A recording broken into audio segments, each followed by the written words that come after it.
আমাদের মেয়েদের চুল অনেক ইম্পর্টেন্ট। অবশ্যই। অল্প বয়সে অনেক মেয়ে টাক হয়ে যাচ্ছে, অনেক চুল পড়ার প্রবলেম। সো চুল পড়া বন্ধ করতে আসলে সবচেয়ে বেশি উপকারী কি থাকে?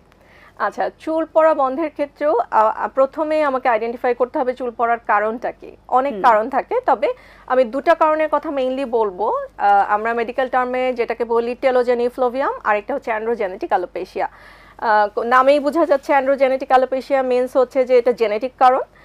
যাদের ফ্যামিলিতে দেখা যায় টাক থাকে, যেমন বাপ চাচাদের মামাদের টাক আছে, এইসব ফ্যামিলিতে ইউজুয়ালি এই প্রবলেমটা হয়, অ্যান্ড্রোজেনেটিক অ্যালোপেশিয়া। ইভেন দেখা যায় যে ইদানিং কালে আমি এমন পেশেন্ট পাই যে 17-18 বছরের ছেলে চলে আসছে যে টাক হয়ে যাচ্ছে।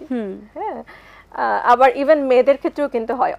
অনেকের ধারণা থাকে যে মেয়েরা বোধহয় টাক হয় না, কিন্তু এটা কিন্তু আসলে ঠিক না। মেয়েরাও কিন্তু অনেক সময় যদি ইনিশিয়ালি প্রপার ট্রিটমেন্ট না নেয় তাহলে কিন্তু টাক হয়ে যেতে পারে।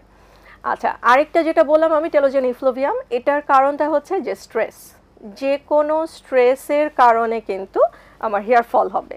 এটা খুবই একটা ন্যাচারাল প্রসেস, ওকে। এবং সেটা সবচেয়ে কমন যেটা হয় ডেলিভারির পরে। সো এই যে রিজনগুলো আমি বললাম, এই রিজনগুলোতে আমার হচ্ছে টেলোজেন ইফ্লোভিয়ামে আমার দেখতে হবে যে কি স্ট্রেসের কারণে আমার হচ্ছে, বা বডিতে কোনো ডেফিসিয়েন্সি ডিসঅর্ডার আছে কিনা। লাইক আমার অ্যানিমিয়া থাকলে কিন্তু আমার হেয়ার ফল হতে পারে, আমার থাইরয়েডের প্রবলেম থাকলে কিন্তু আমার হেয়ার ফল হতে পারে, এবং এর আগে যেটা আমি বললাম যে পিসিওএস এর প্রবলেম থাকলে, মানে হরমোনাল ইমব্যালেন্স থাকলে আমার হেয়ার ফল হতে পারে। সো অবশ্যই আমাকে আগে এই কারণগুলো আইডেন্টিফাই করতে হবে। এখন লাইক আমার অ্যানিমিয়া আছে, সো আমাকে অবশ্যই অ্যানিমিয়া কারেকশন করতে হবে, এবং অ্যানিমিয়া কারেকশন করলে দেখা যাবে যে আমার হেয়ার ফলটা অনেকটাই কমে এসেছে। বা যে স্ট্রেসের কারণে আমার হেয়ার ফলটা হচ্ছে, ওই স্ট্রেসটা রিমুভ করলে কিন্তু দেখা যাবে যে আমার হেয়ার ফল অনেকটাই কমে আসছে।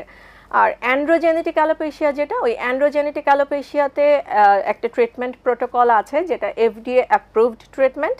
এই ট্রিটমেন্টে যদি আমি যাই তাহলে হেয়ার ফলটাকে রোধ করা পসিবল। আচ্ছা, আমাদের ত্বক, চুল এবং নখের সুস্থতায় আমরা কি কি ধরনের স্টেপ অ্যাপ্লাই করতে পারি, বা কি কি ধরনের স্টেপ নেওয়া যেতে, খাদ্যাভ্যাসের বা লাইফস্টাইলটা কিভাবে মেনটেন করা যেতে পারে? আচ্ছা, খুবই সুন্দর একটা কোয়েশ্চেন। অনেকে মনে করেন যে আমি বাইরে থেকে শুধু স্কিন কেয়ার করব, নখের যত্ন নিব, চুলের যত্ন নিব, তাতেই বোধহয় আমি সুন্দর থাকবো। নো, খুবই গুরুত্বপূর্ণ হচ্ছে আমি কি লাইফস্টাইল লিড করছি, এবং খুবই গুরুত্বপূর্ণ হচ্ছে যে আমি কি খাচ্ছি। হ্যাঁ, আমি এদিকে অয়েলি ফুড খাচ্ছি বা আনহেলদি ডায়েট নিচ্ছি, তাহলে কিন্তু আমার হেয়ার নেইল বা চুল কোনোটাই সুন্দর থাকবে না। আমার হেয়ার নেইল এবং চুল তৈরি হয় প্রোটিন দিয়ে, আমরা যেটাকে বলি কেরাটিন। সো ওটা মেনটেন করতে হলে আমাকে অবশ্যই এনাফ প্রোটিন জাতীয় খাবার খেতে হবে। অনেকে দেখা যায় ক্র্যাশ ডায়েট করে, ক্র্যাশ ডায়েটের পরে প্রচুর হেয়ার ফল হয়। কেন? কারণ হচ্ছে সে হয়তো তার ডায়েট থেকে প্রোটিনটাকে অনেকটা কমিয়ে দিয়েছে, বা ভিটামিনস, ভেজিটেবলস, ফলমূল এগুলো কমিয়ে দিয়েছে, তখন প্রচুর হেয়ার ফল হয়। সো ডায়েটিং করলে এই ব্যাপারটাকে অবশ্যই খেয়াল রাখতে হবে। অবশ্যই হেলদি ডায়েট নিতে হবে, এবং সাথে প্রোটিনটা যেন এনাফ থাকে ওটা খেয়াল রাখতে হবে। আর লাইফস্টাইলের মধ্যে আমি বলবো খুবই খুবই গুরুত্বপূর্ণ যেটা, সেটা হলো যে ঘুম। আমার যদি ঘুমটা প্রপারলি না হয় তাহলে কিন্তু আমার কোনো কিছুই সুন্দর থাকবে না, এটা মানতে হবে।